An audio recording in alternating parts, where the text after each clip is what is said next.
The villagers of Bara town live out their lives just like you and me. Some days are just like any other, working, sleeping, eating.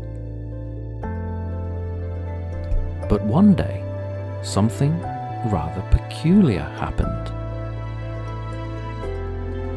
This is Foundation, and I am Lord Bara.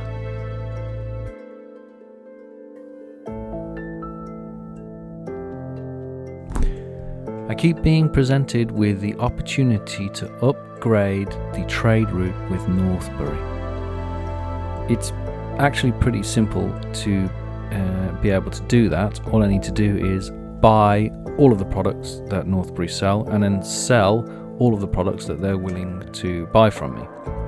However, being the miser that I am as Lord Bara, I want to do that in as efficient way as I possibly can. So what I'm going to do here is I'm going to build an extension to Ironside. Reason being is I want an additional smelter so that I can produce more iron, and this is where I'm going to fit it in. I'm also going to end up permanently destroying one of the stonemasons, but that's okay because the commoner that works there is going to take up a new role as the second and the additional tax collector that I'm also going to build here using the manor monument pieces. So while I do that, I want to tell you about a very strange event that I stumbled upon just the other day.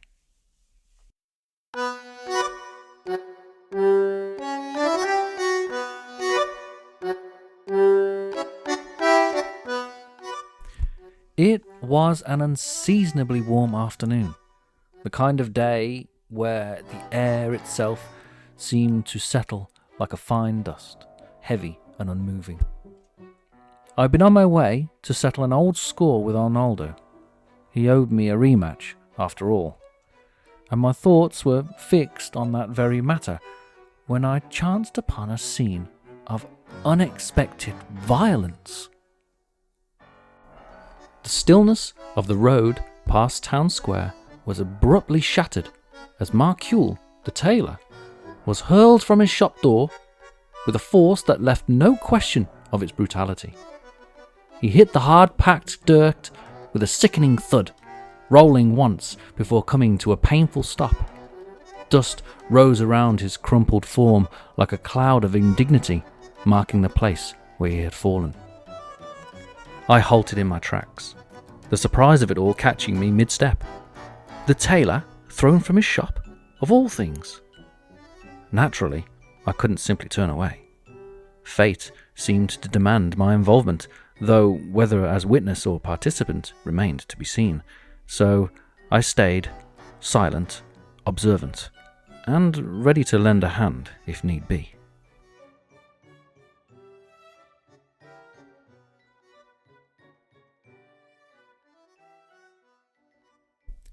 Two burly men, the likes of whom I had never laid eyes on before, emerged from the mouth of the tailor's shop like two bears roused from their hibernation cave.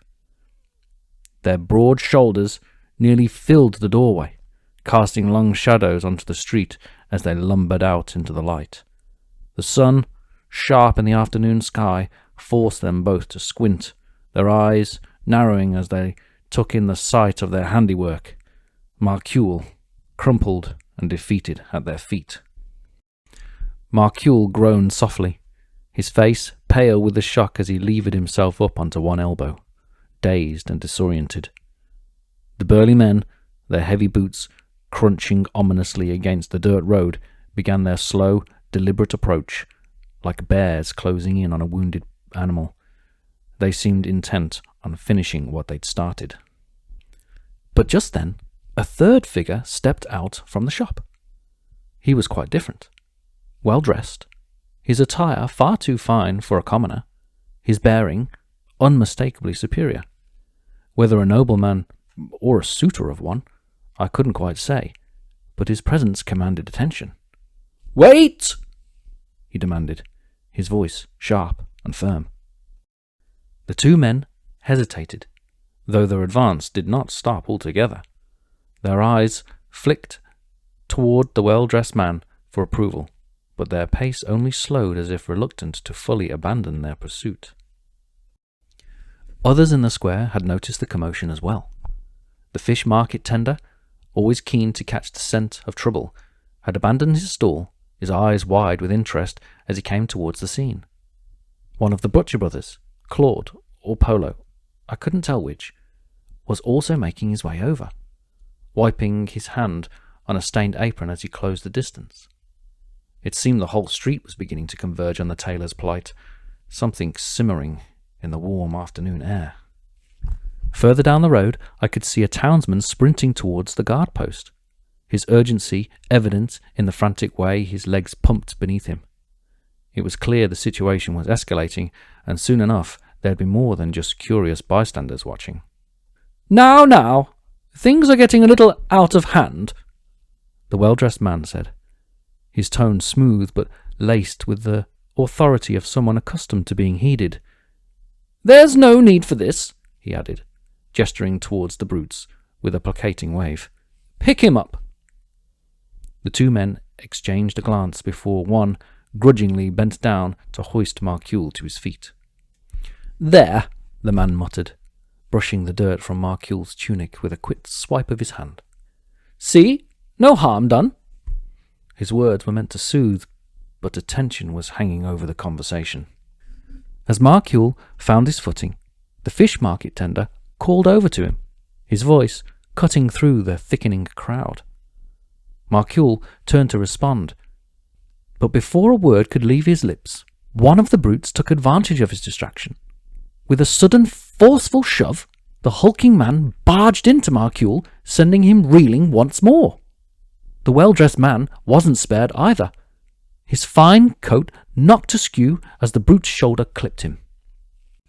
I instinctively took a step forward, in shock, my own posture widening as I prepared to intervene if needed. The brutes were reckless, and this was fast becoming something far worse than a simple scuffle. From the corner of my eye, I caught sight of a guardsman running towards us, his spear catching the glint of the late afternoon.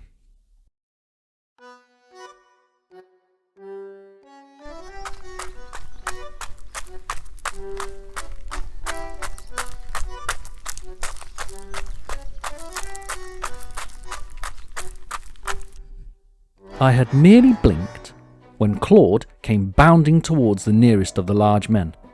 He was surprisingly fast for his size. For a moment, just as he closed the distance, he hesitated, his body almost pulling back as though he had lost his nerve. But I soon realized it was a ruse, a clever ploy to throw the brute off balance. And it worked. The hesitation gave the large man just enough of a pause to misjudge Claude's intent. His timing was perfect. With one swift, well-placed punch, he caught the brute off guard, his fist connecting squarely with the man's jaw. The impact sent the man spinning on his heels, a confused, snarled twist on his face as he stumbled back. I couldn't help think, for all his work in the butcher shop, perhaps Claude had missed his calling as a watchman. The precision and force of the blow were commendable. Meanwhile, the fish market tender wasn't standing idly by either. He had squared up to the brute's companion, his hands balled into fists as if he had every intention of seeing this through. What had started as a scuffle outside the tailor's shop had now drawn the attention of onlookers. From the tavern, two patrons staggered out, drinks in hand, eager for a spectacle. Another figure appeared from behind the weaver's stall, his face contorted in confusion at the chaos before him. So there we were, the better part of a dozen of us, fists raised and poised for battle beneath the weathered blue stone of the bell tower that loomed over the market square. The mid-afternoon sun beat down relentlessly, glistening on the sweat-soaked brows of the combatants as the air buzzed with tension. Claude, emboldened by his earlier strike, pressed his advantage against the brute. His fists flew, landing punch after punch as his opponent struggled to regain balance.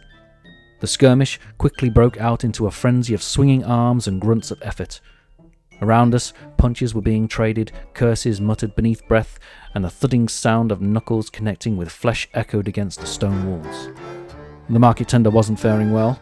One heavy blow to his gut folded him over like a sack of grain, leaving him gasping for breath as he staggered back, clutching his stomach. All the while, the well-dressed man, the very one who it seemed had started this whole ordeal, threw his arms into the air in disbelief, his finely tailored sleeves billowing. His shock was laughable as the scene unfolded in front of him, spiraling further and further out of control. What had started as a mere confrontation had turned into an all-out brawl. As for me, I couldn't let all the others have the fun now, could I? I began unbuttoning my cuffs and rolling up my sleeves, readying myself to wade into the fray. The situation had quickly spiraled beyond words, and if fists were the language of the moment, I was prepared to speak fluently.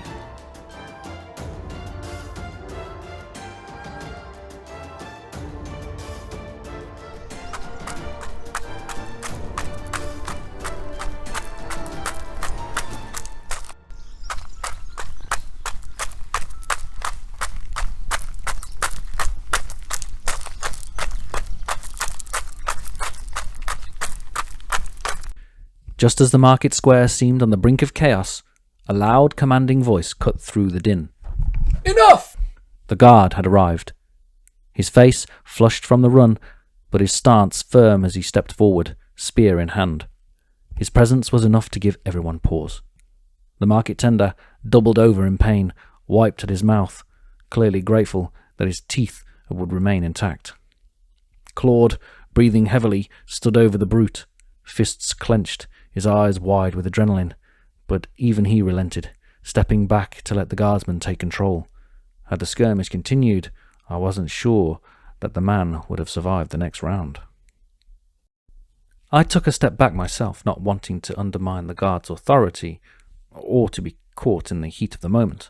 After all, a brawl between townsfolk is one thing, getting on the wrong side of the guard was another matter entirely. Sensing a momentary lull in the fray, the well-dressed man seized his chance. He stepped forward, brushing off his coat, and raised his voice so that all could hear.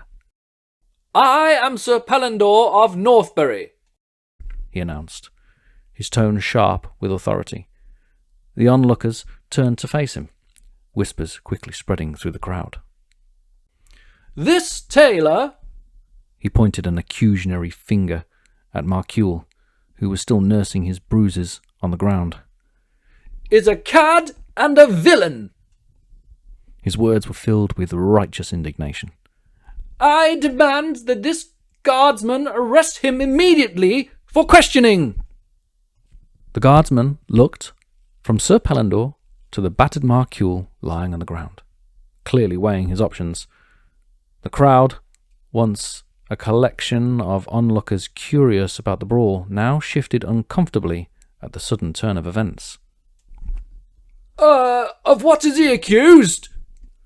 The guardsman asked, his voice steady though his eyes darted between the two men. He clearly hadn't expected the day to escalate quite like this. But before Sir Pelendor could respond, Marcule, still dusting himself off from earlier, spoke up, his voice tinged with frustration. I'm accused of nothing, he said, standing as straight as he could manage, despite his bruises. This man is nothing more than a wounded suitor, here to harass a simple businessman. His words were clear, and he met the guardsman's gaze, imploring him to see reason. The guardsman frowned, glancing between the well-dressed stranger and Marcule, his mind clearly working. On one hand, he had a fellow townsman, on the other, a nobleman with an air of authority and dangerous intent. The tension in the square grew as the onlookers fell silent, sensing the gravity of the moment. It was no easy task to discern who was speaking the truth. But before the guardsman could parley or even decide how to proceed, Sir Pelendor's patience snapped. In a sudden and dramatic flourish, he drew a short sword from his side. The blade gleamed in the sunlight as he brandished it before him, the challenge unmistakable. "A duel it is, then!" Sir Pellandore shouted, his face alight with fury. The crowd gasped in unison, and the guard took a curious step back, unsure whether to intervene or to let the scene unfold.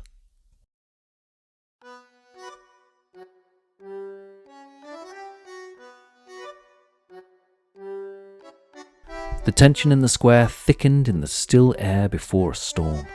Marcule clearly didn't want to fight, his hesitation observable by all. But he had no choice. Pride, after all, was no trifling affair, and once a duel was called, well, there was little a man could do but stand his ground. The guardsman, perhaps not the most elegant of facilitators, grudgingly provided the tailor with a short sword and a worn buckler. The mismatch was obvious, and I feared for Marcule's safety. But what right did I have to intervene? This was a matter of honour, I could see. So I did what any man might do to avoid the fray. I slipped quietly into a narrow shadow of a nearby building to observe. Today was not my day to take the centre stage.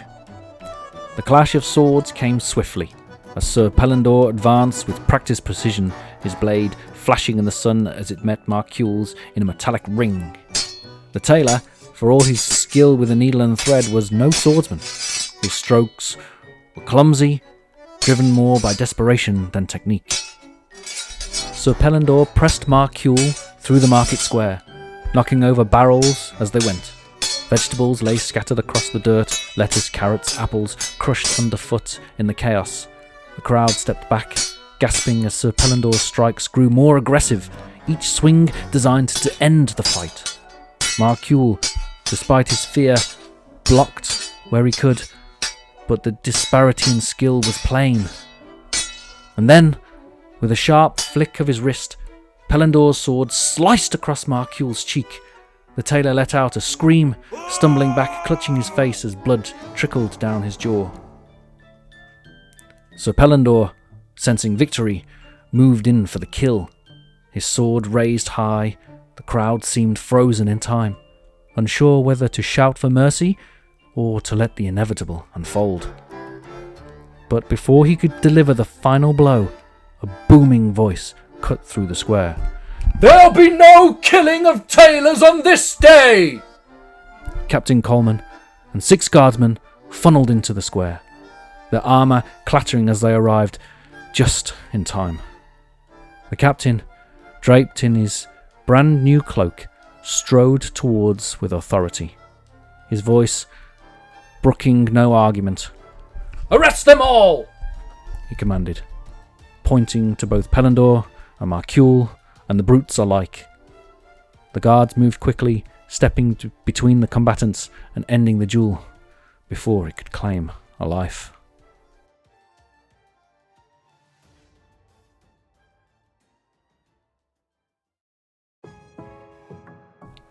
As Captain Coleman's men moved in, 2 of them restraining Pellandore while others disarming his brutish bodyguards, the nobleman's face smeared with indignation. Even in defeat, Pellandore's arrogance remained. "This is not over, tailor!" he spat, struggling against the guardsman's hold. "You'll regret this. I will find out who commissioned you. I swear it!" As the guards hauled Pellandore and his men away, the first of the scene handed Marcule a rough cloth bandage. The tailor, still shaken and bleeding from the slash across his cheek, accepted it gratefully, pressing it to his wound, his hands trembling slightly as he winced, but he managed to nod and thanks. The market square gradually returning to its usual state of busy chatter. And Claude, ever the bruiser, but now a local hero, helped the market tender to his feet, the man still winded from the punch to his gut. The townsfolk who had once gathered in awe of the spectacle now began picking up the scattered vegetables, overturned barrels, and anything else that the duel had disrupted.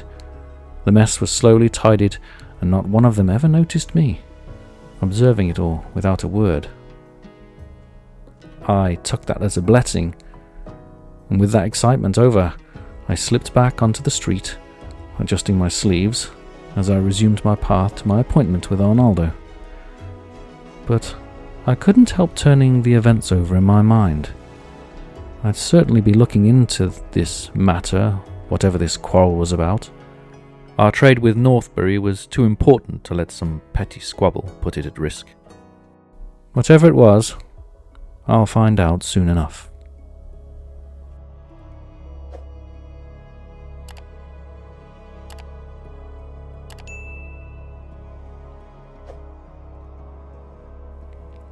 Anyway, on that note, I'll just say, if you have been, thank you for listening, thank you for watching. This has been Foundation, and I've been Lord Bara.